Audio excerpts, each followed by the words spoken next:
All right, guys, and hey, welcome back to the Gulf Coast Growth Show. I'm here with my co-host, Clint Aiken, and we have a special guest, Mr. John King from JK Welding, joining us today. And this is really going to be a two-part episode, and it's centered around workforce development, but we're also going to take kind of a pivot.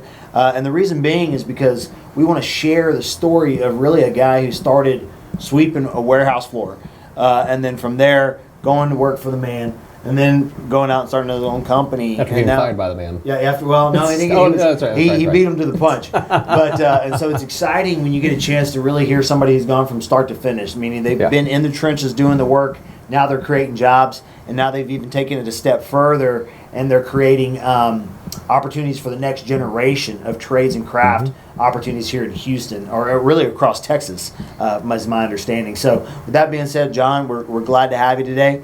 We're going to jump in, fire away a little bit, and the first episode is going to be about you and the history of JK Welding. The next 30 minutes, we're going to talk a little bit about your passion for developing welders. So with that being said, give us a little backdrop, man. Tell us about JK Welding, what you guys do, a little bit of your history.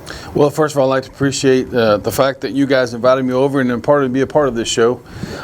It's my pleasure to offer you such interesting story of mine. I did start back in 1990. Although you said start and finish, I haven't finished yet. Okay, I just want to make that clear. Okay, I haven't finished yet.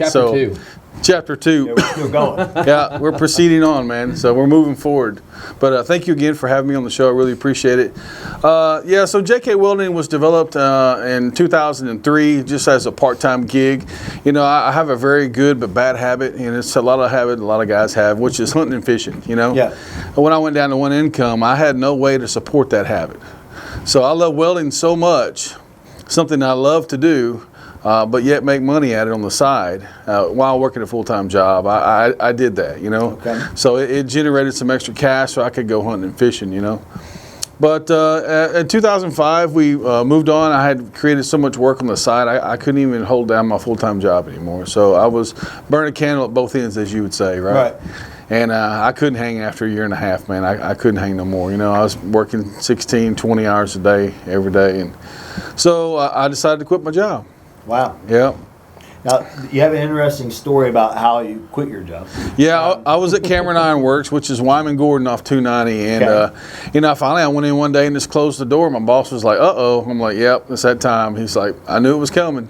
He said, "Go across the street to HR, you know, and they'll get your paperwork. I'll call her." I said, "All right." So I went over there and met a really nice lady, Eleanor, who knew me, and I sat down and she's like, "Here, sign this paperwork right here. We're going to need you to sign this paperwork so we can, you know, have you get your last check to you and everything." And I went to sign it with the pen, and she grabbed my hand and she said, "Mr. King?" I said, "Yeah."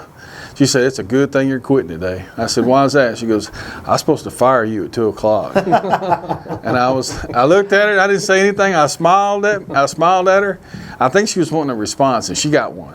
And I told her, "Look, I know when it gets too hot in the kitchen when I need to get out." Yeah.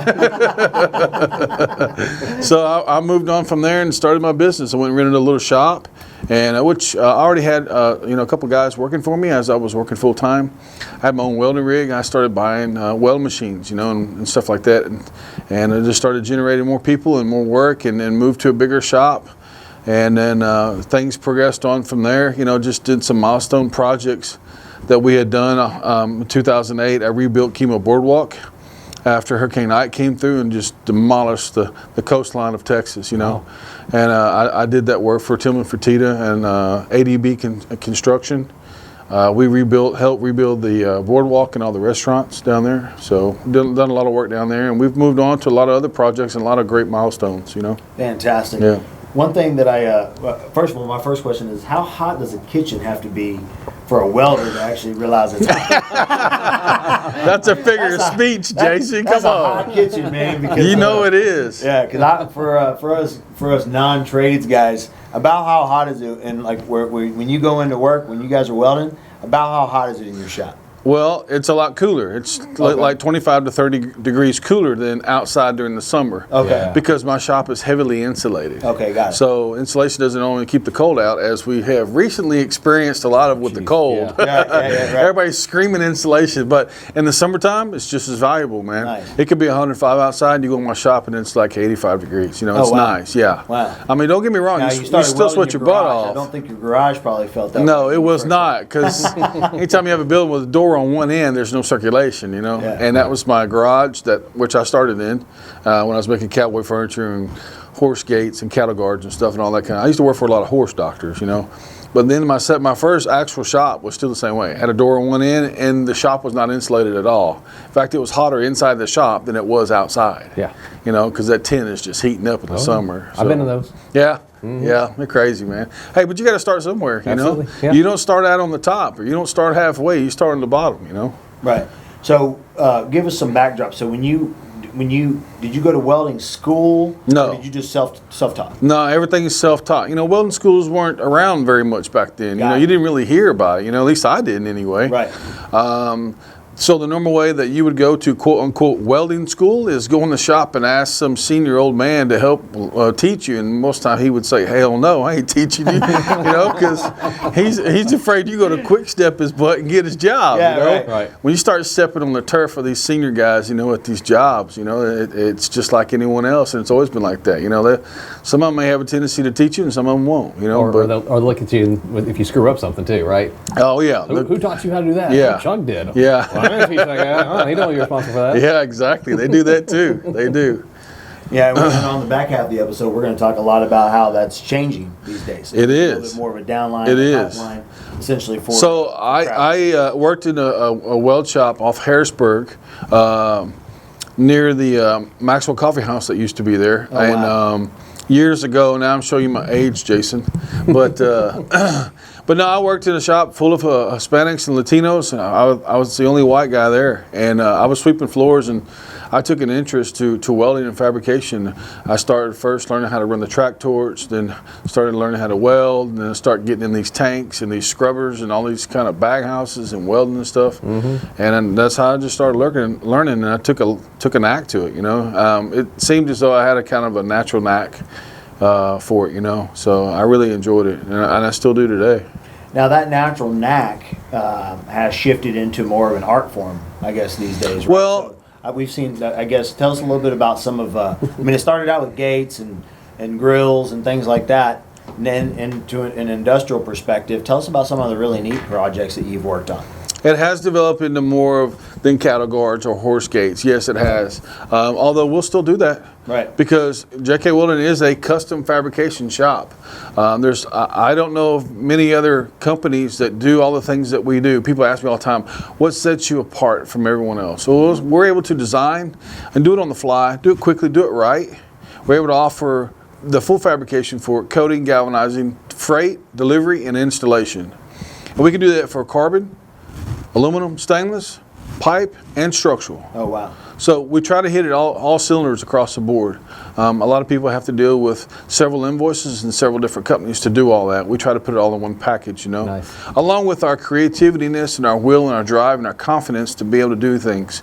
You know, I've had a customer call me and go, hey, I had a guy from NASA call me in December going, hey, these humongous Christmas light structures fell over. I've called 5 welding companies and no one is willing to help me. And I'm like, well, I'll come help you. And he goes, well, can you come tomorrow? I said, yeah, I'll come today. He said, well, how soon can you be here? I said, I'll be there in an hour. Right. I grabbed my keys and went. Right. And guess what? We built the brand new structures for NASA down at the NASA Space Center for all the Christmas lights. Oh, wow. It's about being spontaneous. It's about being respectful, about being nice, about being quick, you know? Yeah. So people like that, you know?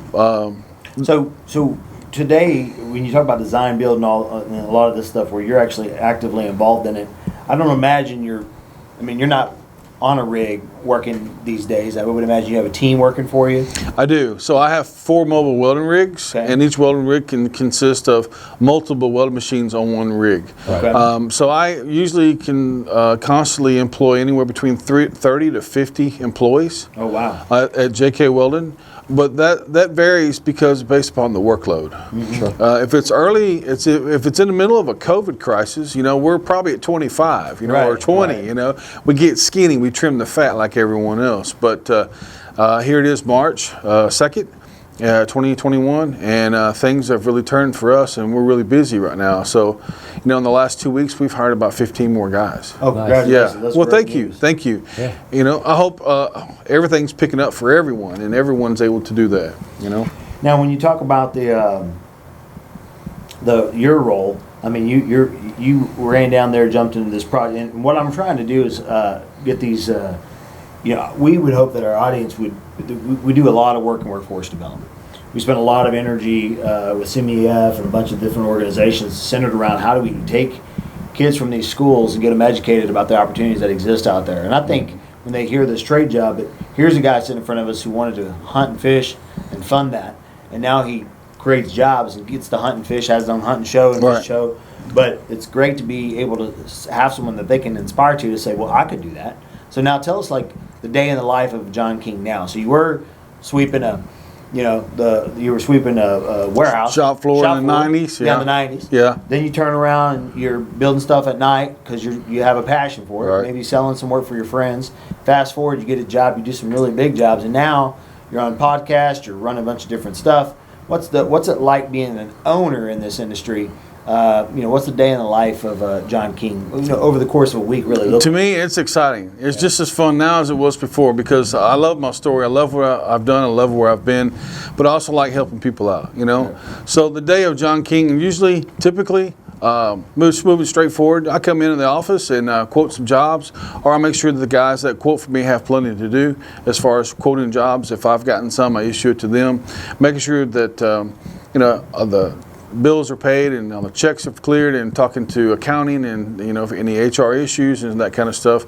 But I do periodically, pretty often, get involved with projects, and I've done my time, so I can kind of pick and choose what I want, right? Right. So I like the more interesting projects. Not that I don't like, or the other projects aren't as important, but the projects that of a 7 or 8 foot globe. Earth globe that we're going to make, or maybe like a 35-foot cross that weighs, or a 50-foot cross that weighs 34,000 pounds. That's the kind of stuff I want to be involved in. Right. So, I day-to-day operations is just basically coming in and hoping for the next move or the next big gig, as you would say, coming in. That's the one I want to grasp a hold of, and they come in all the time. So we've become really known in the industry to be custom fabricators and be able to take on just about anything and everything. You just completed a big cross recently, right? We did. It's in Katy off of 99 and I-10. Yeah. It's a 45-foot cross. It weighs 32,000 pounds. Wow. Yeah. So that's one of our milestone projects we're very proud of. Yeah. So for our audience that you were sharing, obviously COVID was just detrimental to everybody in business, and we're starting to see kind of a turnaround as a business owner. What are you starting to see? You were excited. You got to hire 15 more guys. What's the underground saying? What are you hearing from the industry? What's your outlook for the next 12 months? How are you feeling? Well, to answer that question, I must say that, first of all, COVID wasn't as bad as for me as most. December and half of January was very slow. But you must know, COVID happened in what, March? Last year? Yeah. So it's been a year now, right? Right. Within a couple of weeks after March, we repaired and worked on about 70 different ISO tanks. And that was great because that large amount of work impacted us and came to us late March last year. And what that did for us is it gave work to my company during a downtime turn in time, but it also allowed us to social distance our employees. So we had a tank, 8 foot diameter, 20 foot long, stainless. They're inside the tank with air conditioning, easy access in and out, and at earbuds, and they go in there and repair these tanks all day long. and one tank takes 3 or 4 weeks. So one guy per tank. We had all these tanks in our shop. Oh wow! So it segregated each person for social distancing, and we kept rolling and rocking and rolling right through COVID. So it was very nice. Man, you know, what a blessing! It was a blessing. It really was. It really was. I think if you sow enough seeds, some of those kind of come back. You do. Yeah, absolutely.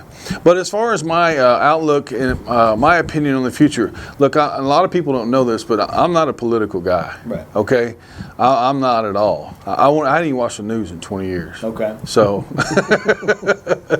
but I get my weather off of weather apps and that kind of stuff. Any stuff I see that as far as news, it's LinkedIn or Facebook and stuff like that. Gotcha. So, but my personal opinion and what I foresee in the future is things are starting to really tick up now. I think they're really starting to tick up now. And one good way to measure that is what most people go off of is gas prices. Gas prices are, I saw $2.99 for diesel last night. Right. So I don't mind paying $4 a gallon. I really don't, because I know when it is, it's rocking and rolling, baby. Amen. The great state of Texas. But besides that, I see a lot of inquiries in our quotes. Inquiries, RFQs, if you would say, requests for quote, really increased that come into the office.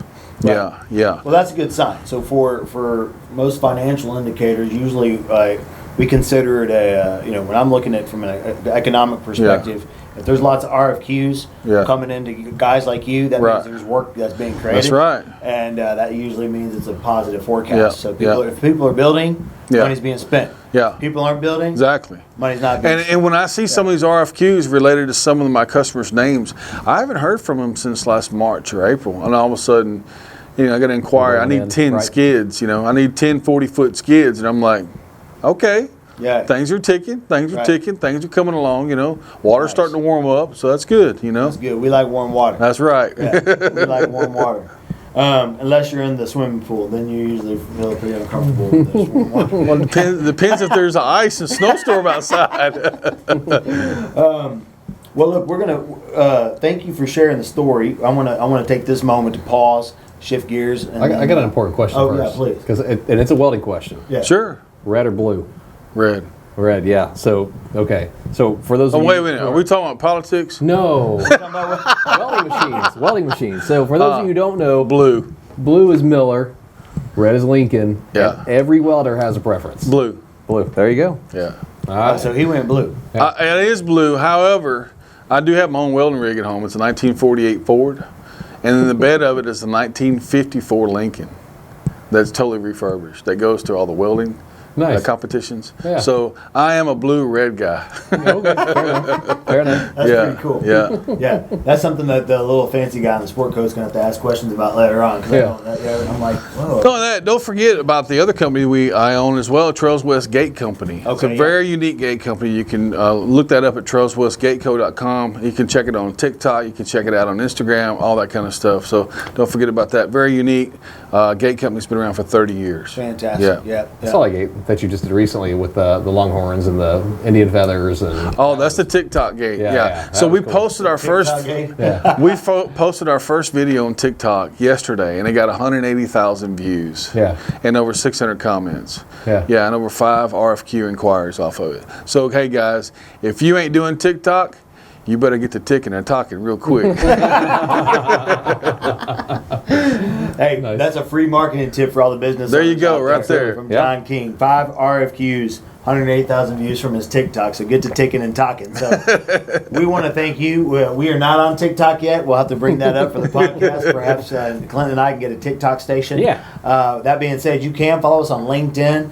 You can also go to our website at Houston Port Region, the Economic Alliance Houston Port Region. Subscribe to any of our channels. As soon as these episodes are released, they're pushed out to every one of those platforms. John King can be found everywhere. He's real big on LinkedIn. You can reach out. You can TikTok him. You can do any of that. Facebook, Instagram, it don't matter. He's internationally known. John, we appreciate your time. We're going to pivot. Stay tuned for episode 2. We're going to talk about specifically the work that he's doing in workforce development and partnering with some of the collaborative organizations really cool. here in Houston. Really cool. Done some amazing things to create opportunities for our next generation. So we'll see you guys in the next episode. Thanks.